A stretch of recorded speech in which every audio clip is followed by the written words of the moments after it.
Hi, how you doing? What a strange week it's been for all of us, trying to adapt to the new reality that's been forced upon us.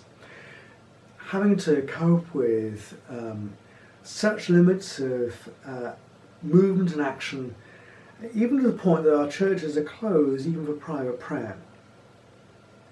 If at any stage you feel you'd like to have a chat about this, then by all means just give me a call or drop me an email, anything like that. There's an advantage to my having a diary free of meetings. One of the many challenges of living at a time like this is dealing with frustration. There are so many plans that have had to be put on hold. Spare a thought for couples elsewhere in the country, fortunately not on the Polden Wheel, couples who've had to abandon their plans to get married in the run-up to Easter. That must be really frustrating. How do we deal with those kind of frustrations? How do we bring those to God and express them to Him? And how do we get to feel, how do we get to experience God's response to us in all of this? You know, so far in Somerset we're lucky. The virus hasn't yet struck hard. And I hope and pray, as I'm sure we all do, that it won't strike Somerset nearly as hard as it has elsewhere. But if we do get the kind of epidemic that London is now experiencing, and other places in the middle of, then we really are in for some tough times ahead. So how do we cope with that? When we deal with these kinds of troubles, how do we approach God?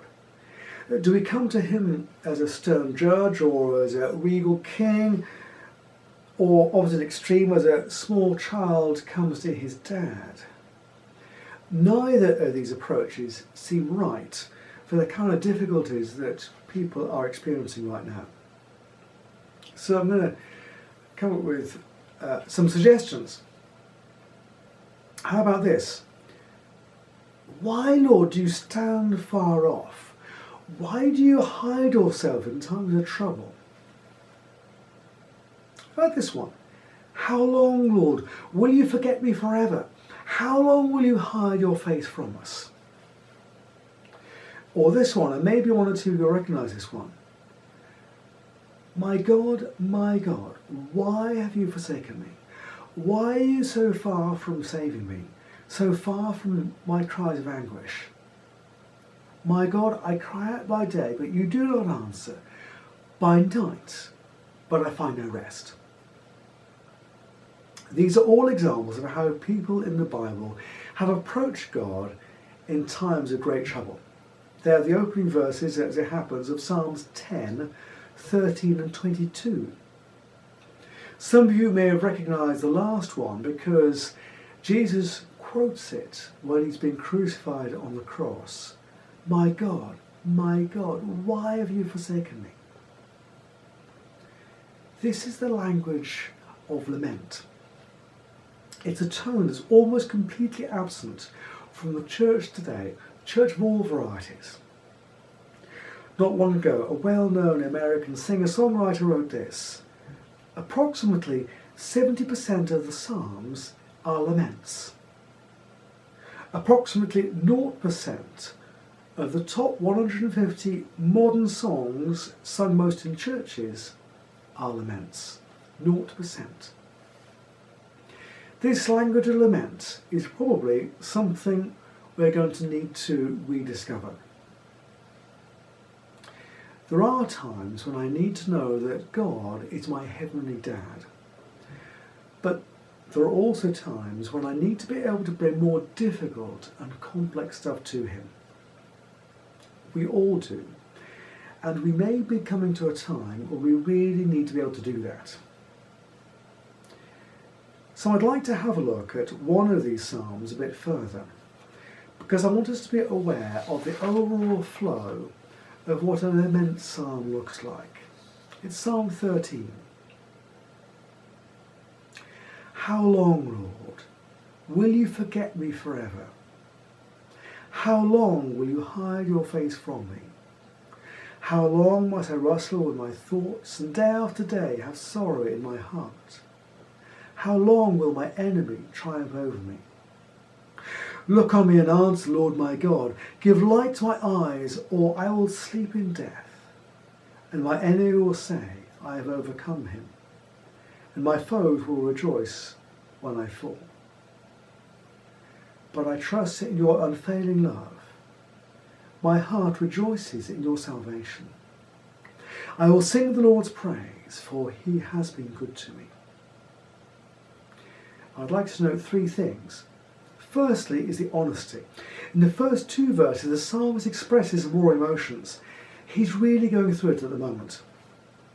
It's not obvious what the problem is, but he's wrestling with his thoughts, has sorrow in his heart day after day, and he feels that God has forgotten him.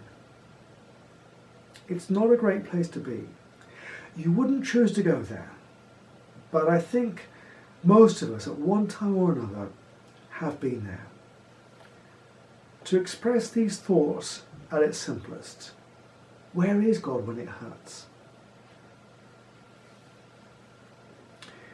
Secondly, there's the demand in the middle two verses.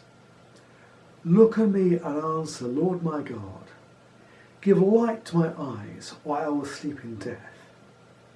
Can we talk to God like that?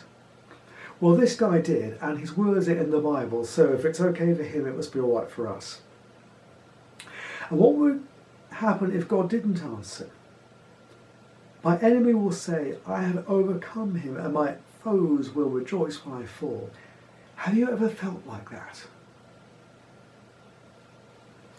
Thirdly, there's an expression of faith. But I trust in your unfailing love.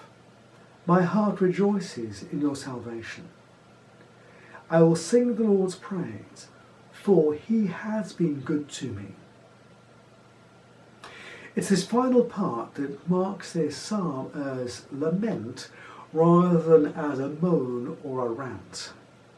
There's a journey, a progression from desperation at the start to faith and trust in God at the end. So what's in it for us now? It's an assurance that God really is there for us in the dark times, and that we can come to him with our deeply felt moanings. If we come to God, no matter how low we feel in our faith and trust in God, we can be sure that God is far more faithful and far more trustworthy and can use and multiply the little that we bring to him. One of the privileges of my job is I get to meet people at some very low points in their lives. It's a huge honour. There are those who've been strong Christians all their lives and find that God really is true to his promises in those dark moments. There are also those for whom the low times lead them to seek for God, maybe for the first time, and they find that God is there for them as well. As this epidemic spreads, and as it passes through Somerset, as it's bound to do in some way, it is natural to pray to be spared. But we also need to know that even if we're not spared, or that those close to us are not spared, that God is there for us, and that we can and should bring our honest struggles to him. That's what lament is about. But it's also about our finding God is with us in the midst of those struggles. Let us pray. Lord, however hard we find things now or in the weeks to come, may we discover that you are utterly trustworthy in every situation. Amen. Thank you for joining me in this reflection.